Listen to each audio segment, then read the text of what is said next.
Hello everyone, आप सभी का स्वागत है लेट्स स्टडी द बेसिक में। मेरा नाम है मीनू शर्मा। तो चलिए करते हैं क्लास 6 का संस्कृत का सैंपल क्वेश्चन पेपर है। मैं आपसे रिक्वेस्ट करती हूँ कि चैनल को सब्सक्राइब करें। तो चलिए स्टार्ट करते हैं। निम्नलिखित गद्यांश पठित्वा प्रश्नानाम उत्तराणि लिखतः। अब हमें ये गद्यांश दिया गया है, इसको हमें पढ़कर सही उत्तर लिखने हैं। एकस्मिन् वने एकः शृगालः प्रतिवसति स्म। एक जंगल में एक लोमड़ी रहती थी। सः बहु चतुरः आसीत्। वह बहुत चालाक थी। स प्रतिदिनं भोजनाय वने इतः ततः भ्रमति स्म। वह प्रतिदिन खाने के लिए जंगल में इधर उधर भटकती रहती थी। तस्मिन् वने एकः वानरः अपि वसति स्म। उस जंगल में एक बंदर भी रहा करता था। तयोः मित्रता अभवत्। अब वो दोनों दोस्त बन गए। एक वारं ते नदीं अगच्छताम्। एक दिन वो नदी के पास गए। नद्यां जलम शीतलम आसीत्। अब जो नदी का पानी था शीतलम यानी कि ठंडा था। तस्मिन् जले बहवः मत्स्य अपि निवसन्ति स्म। अब उस पानी में बहुत सारी मछलियां भी रहा करती थी। अब हमें यहाँ पे आंसर करना है। वने कहा प्रतिवसति स्म। वन में कौन रहता था? शृगालः। शृगालः क्या होती है? लोमड़ी। वन में एक लोमड़ी रहा करती थी। शृगालस्य मित्रं कः आसीत्। जो लोमड़ी थी उसकी दोस्ती किसके साथ हुई? वानरः, एक बंदर के साथ। वानरः बंदर। शृगालः प्रतिदिनं किमर्थ भ्रमति। अब जो लोमड़ी है शृगालः, वो रोज रोज किस चीज के लिए इधर उधर भटकती रहती थी? तो वो खाने की तलाश में इधर उधर भटकती रहती थी। नद्यां जलम कीदृशम् आसीत्। नदी का पानी कैसा था? शुद्ध, दूषितम, शीतलम, पवित्रम। अब हमने उस पैसेज में ये पढ़ा था कि जो नदी का पानी था वो ठंडा था, तो शीतलम।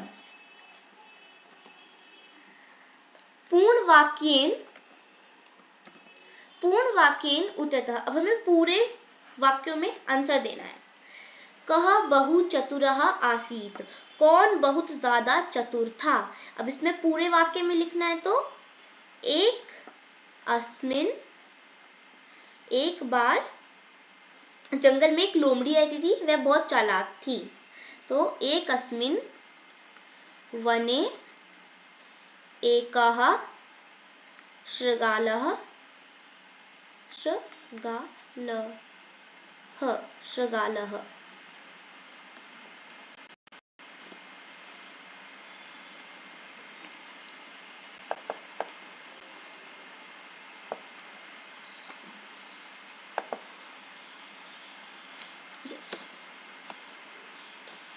एक अस्मिन् वने एकः शृगालः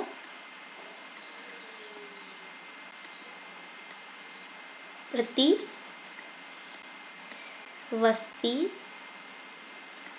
स्म। सः बहु चतुरः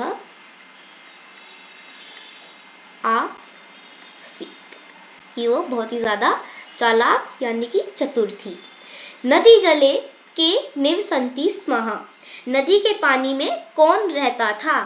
तो हमने उस पैसेज में पढ़ा था कि नदी में बहुत सारी मछलियां रहती थी। क्या? तस्मिन् जले बहवः मत्स्य अपि निवसन्ति स्म।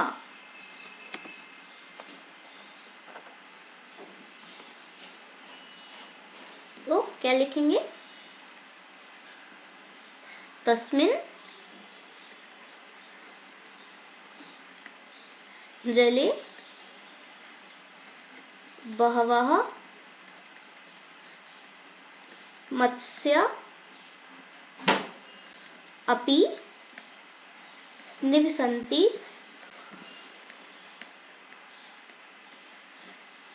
स्म। अब हमें यहाँ पे भाषाई कार्य करना है। वने एकः वानरः वसति स्म अत्र क्रियापदम किम। अब इसमें हमें क्रिया छाटनी है। तो क्या है? वने यानी कि जंगल। जंगल में कौन रहता था? जंगल में कौन रहता था? तो हमने इसमें रहता था, रहता था। तो यहाँ पे वसति स्म, वसति स्म ये क्रिया है, तो वसति स्म रहता था। शत्रुता इति पदस्य विलोम पदम चित्वा लिखता। अब हमें शत्रुता का विलोम शब्द लिखना है, तो क्या होगा? मित्रता। शत्रुता मित्रता। जलम इति पदस्य समानार्थक पदम चित्वा लिखता। अब हमें पर्यायवाची शब्द लिखना है जल का। दुग्धम सुपम नीरम अग्नि, तो नीरम, म को हटा देंगे तो नीर। अब आपको पता है कि जल, पानी, नीर और वारी, ये पानी के क्या है? इधर लिख देते हैं पर्यायवाची शब्द। क्या है बेटा? पर्यायवाची शब्द। और इधर हमने संस्कृत में नीरम म लगा दिया, ये हलन म लगा दिया, तो इससे ये नीरम बन गया, मतलब पानी ही है, नीरम पानी। जले के निवसन्ति स्म, जल में कौन रहता था? तो जल में यहाँ पे ऑप्शन देखकर सांप, बकाहा, मत्स्य, काकह, कौआ, मछली, सांप या बगुला।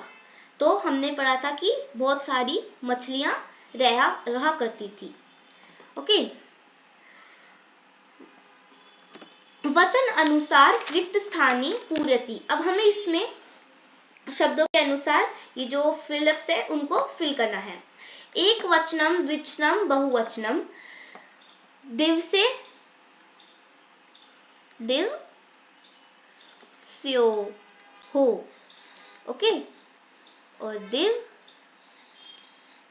से शु, दिव से शु, स्थ स्थले, स्थल्योः, स्थल ए शु, ओके। क्षेत्रे, क्षेत्र्योः, योः क्षेत्रेषु। पुष्पे, पुष्पयोः पुष्पेषु, ओके। रामे, रामयोः रामेषु। उदाहरण अनुसारम पदानि रचित्वा। उदाहरण के अनुसार हमें अब शब्द लिखने हैं। तरतु, तरति, पश्यतु, पश्यति, ये था नहीं, ये यो है, ओके। क्रीडतु, क्रीडति, क्रीडति, छोटी ही आएगी, ठीक है। हसतु, हसति, नंदतु, नंदति, गच्छतु, गच्छति, गच्छति, पठतु, पठति, ओके। बहुत इजी है ये। आपको बस संस्कृत में जो बुक की जो ग्रामर पार्ट है उसको ढंग से रिवाइज करना है। चित्राणि दृष्ट्वा संख्या लिखितः। अब चित्रों को देखकर संख्या लिखनी है, काउंटिंग्स लिखनी है। षट्, दश, एकम, अष्ट। षट् होता है 6, 6, दश होता है 10, एकम 1, अष्ट 8, ओके। ये अभी कितनी पुस्तक है? ये एक पुस्तक है, तो एकम पुस्तकम, एकम पुस्तकम, एक पुस्तक। अब ये कितने ताले हैं? 6 ताले, तो षट् षट् तालः, 6 ताले। अब ये 10 है, 10, दशः पत्राणि, दशः पत्राणि, 10 पत्ते। अब ये 8 बॉल्स है, तो अष्ट कंदुकानि, 8 गेंदे। उदाहरण अनुसारं प्रश्नानां उत्तराणि लिखतः। अब हमें इसमें उदाहरण के अनुसार प्रश्नों के उत्तर लिखने हैं। चंद्रः, चंद्र मतलब हिंदी में कन्वर्ट, हिंदी में इनका मतलब लिखना है। शिष्यः,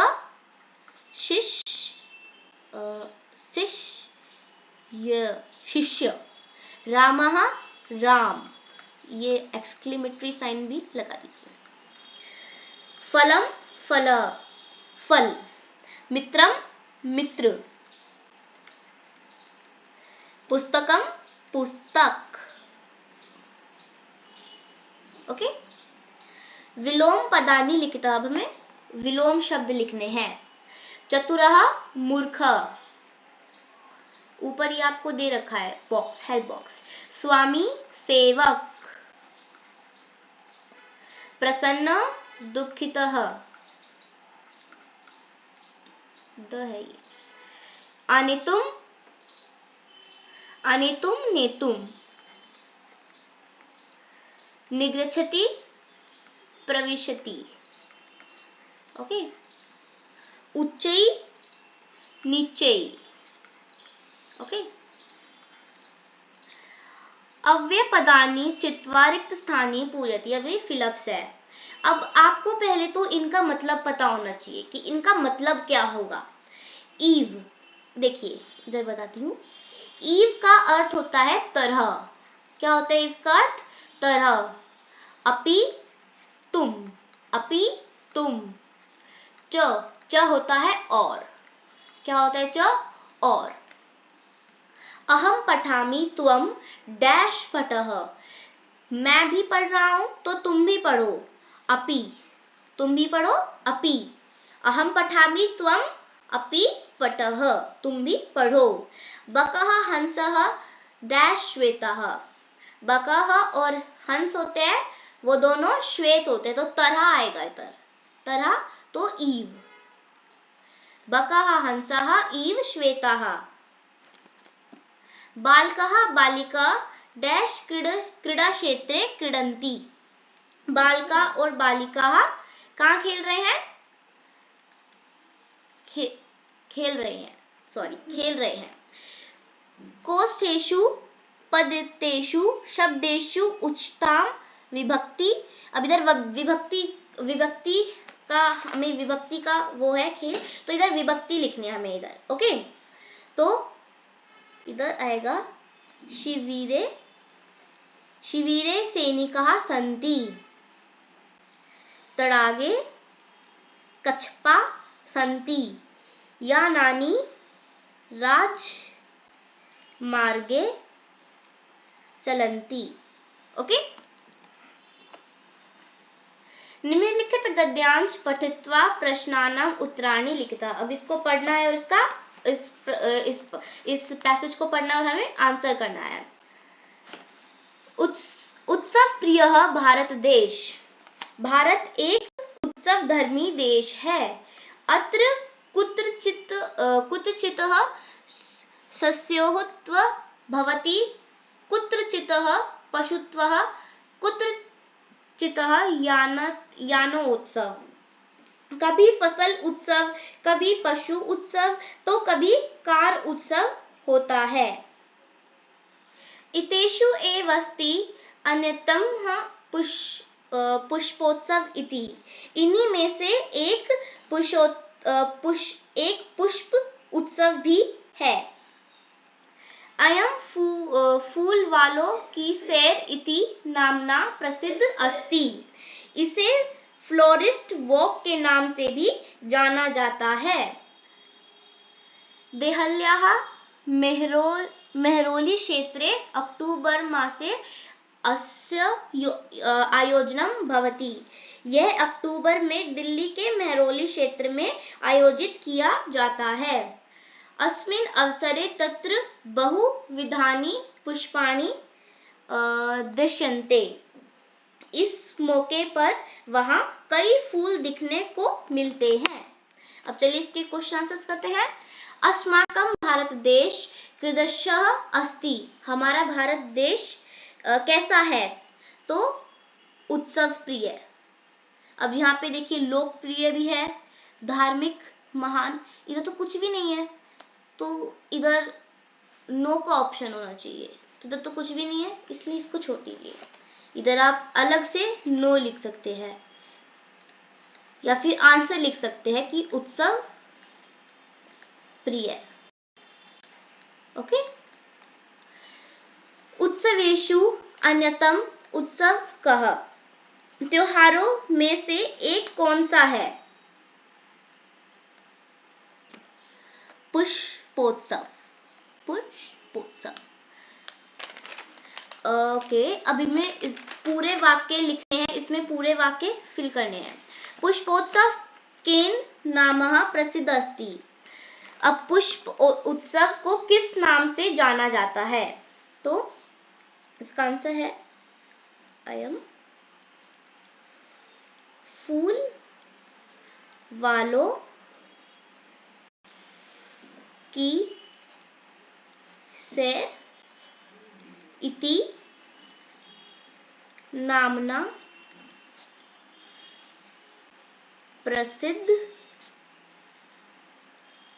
यहाँ पे ध, प्रसिद्ध अस्ति। ठीक है, उसको फूलों वालों की सैर, और उसको क्या कहते हैं? Florist walk. फ्लोरिस्ट वॉक के नाम से भी ये प्रसिद्ध है। पुष्पोत्सव आयोजन कदा भवति? फूल उत्सव कब मनाया जाता है? तो देहल्या यानी कि दिल्ली,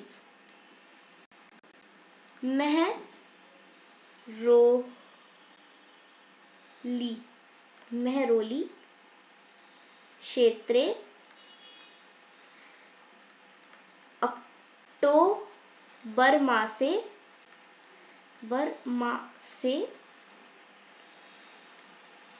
अस्य, कि अक्टूबर में मनाया जाता है। ओके। आयोजन भवति।